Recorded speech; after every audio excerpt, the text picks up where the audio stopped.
Assalamualaikum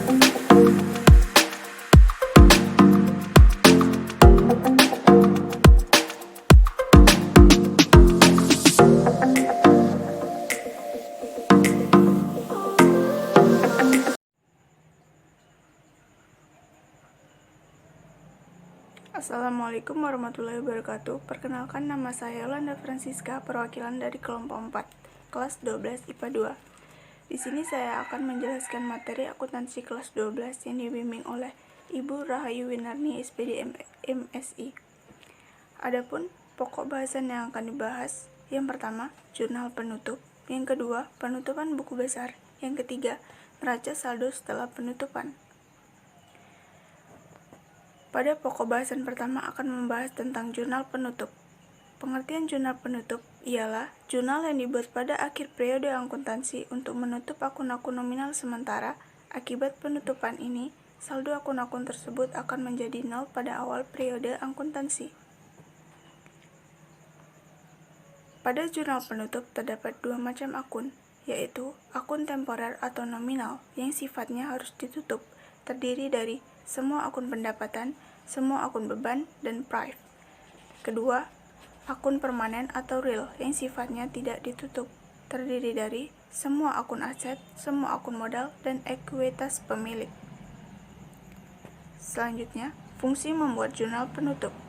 Yang pertama, menutup atau mengenolkan akun-akun pendapatan, artinya mendebet akun-akun pendapatan sebesar saldo nilai rupiah di neraca saldo setelah jurnal penyesuaian. Yang kedua, menutup atau mengenolkan akun-akun biaya, artinya mengkredit akun-akun biaya sebesar saldo nilai rupiah di neraca saldo setelah jurnal penyesuaian. Yang ketiga, menutup atau mengenolkan akun pribadi, artinya mengkredit akun pribadi sebesar saldo nilai rupiah di neraca saldo setelah jurnal penyesuaian. Yang keempat, menutup atau mengenolkan akun ikhtisar laba rugi, artinya pada saat kondisi laba, akun ikhtisar laba rugi didebit. Pendapatan lebih besar daripada biaya. Apabila kondisi rugi, akun ikhtisar laba rugi dikredit, biaya lebih besar daripada pendapatan. Berikut cara atau tahapan dalam membuat jurnal penutup. Adapun hal yang harus diperhatikan dalam membuat jurnal penutup. Pada bagian pertama yang harus diperhatikan, akun pada kredit dipindah atau dicatat di posisi debit. Yang ditinggalkan kita catat sebagai akun ikhtisar laba atau rugi. Dapat dilihat pada tabel di layar, misalnya dalam pembuatan jurnal penutup, akun pendapatan pada neraca saldo yang awalnya dikredit dipindahkan ke posisi debit sebesar 1.859.000. Berikut contohnya.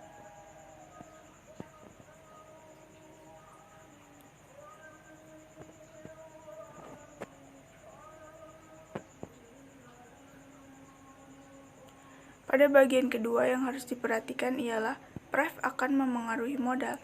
Modal dicatat di sebelah debit, lawannya dicatat sebagai prive. Berikut contoh penulisannya.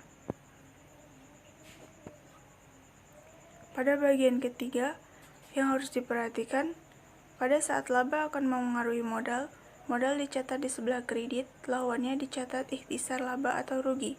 Pada saat rugi akan memengaruhi modal. Modal dicatat di sebelah debit, lawannya dicatat ikhtisar laba atau rugi. Berikut contoh penulisannya.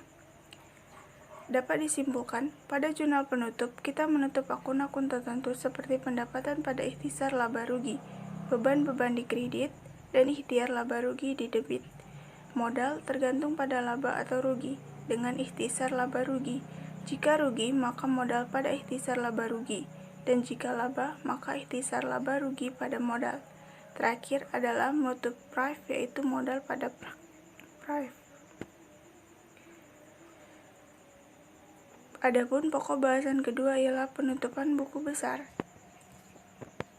Cara penutupan pada akhir periode, angka-angka yang terdapat pada saldo debit dan saldo kredit, perkiraan buku besar akan ditutup dengan cara memindah bukukan atau memposting dari neraca saldo setelah penyesuaian dan jurnal penutup. Setelah neraca saldo setelah penyesuaian dan jurnal penutup dibukukan, maka perkiraan nominal akan seimbang atau bersaldo nol. Adapun cara memposting penutupan buku besar, hal-hal yang harus diperhatikan ialah untuk membuat buku besar maka harus membuat neraca lajur, seperti slide pada layar berikut ini.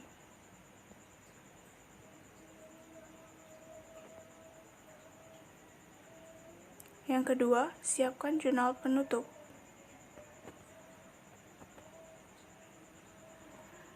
Pada slide ini merupakan contoh buku besar akun pendapatan jasa. Pendapatan jasa, akunnya ditulis sesuai angka di jurnal penutup, karena pendapatan jasa ditutup debit kredit tergantung pada jurnal penutup.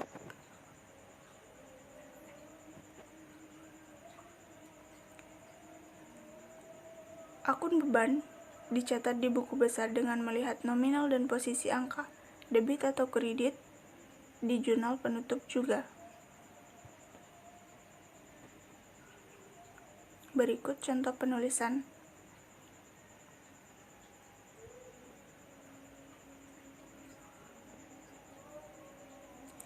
Akun Prive juga dicatat di buku besar sesuai besar nominal dan posisi angka pada jurnal penutup.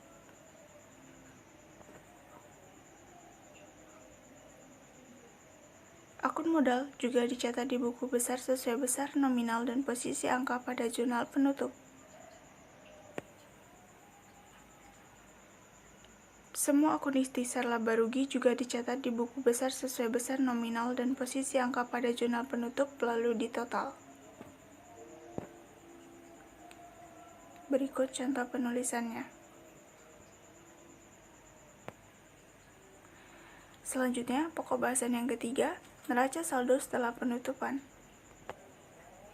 Pengertian neraca saldo setelah penutupan adalah neraca yang dibuat setelah penutupan dengan tujuan untuk memastikan bahwa jumlah saldo yang ada di buku besar seimbang atau balance. Pencatatan neraca saldo setelah penutupan ini penting dilakukan sebelum melakukan pencatatan di tahap berikutnya. Neraca saldo penutupan perusahaan jasa bisa dibuat setelah jurnal penutup diposting ke buku besar. Hanya saja, akun-akun yang dimasukkan ke dalam neraca saldo ini hanya akun yang sifatnya real saja, sedangkan akun lainnya yaitu akun nominal dan akun sementara sudah ditutup dan tak perlu dibuatkan neraca saldonya. Hal ini dikarenakan akun-akun tersebut sudah bersaldo nol. Berikut cara membuat neraca saldo setelah penutupan. Berikut merupakan sebuah neraca lajur. Neraca lajur biasa disebut kertas kerja. Isinya ada kolom neraca saldo, jurnal penyesuaian, neraca saldo setelah penyesuaian, laba rugi, dan neraca. Pada kolom neraca saldo diisi seperti pembuatan jurnal neraca saldo biasa. Neraca saldo diisi sesuai dengan nilai yang diketahui. Seluruh akun aset atau kecuali depresiasi di kredit diletakkan di debit.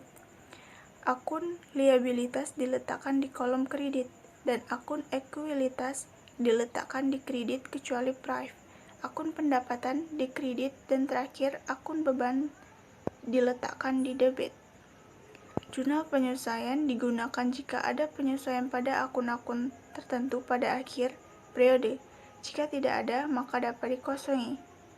Neraca saldo setelah penyesuaian diisi dengan nominal hasil penjumlahan angka pada neraca saldo di jurnal penyesuaian. Pada kolom laba atau rugi diisi nominal pada akun-akun pendapatan dan beban untuk mengetahui selisih pendapatan dan beban.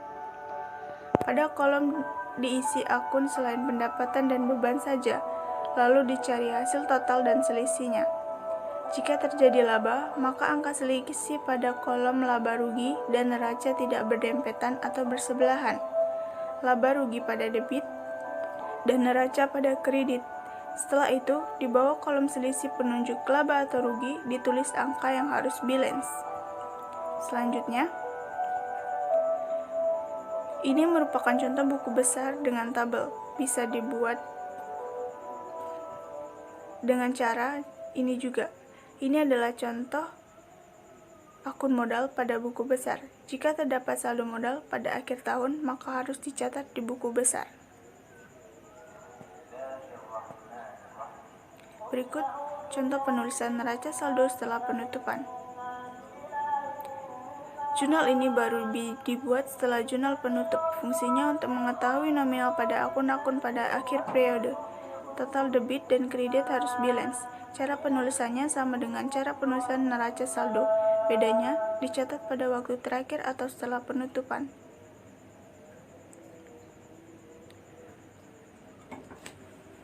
Sebelum saya mengakhiri presentasi saya ingin mengucapkan terima kasih sebesar-besarnya kepada Ibu. Mohon maaf apabila dalam presentasi ini masih banyak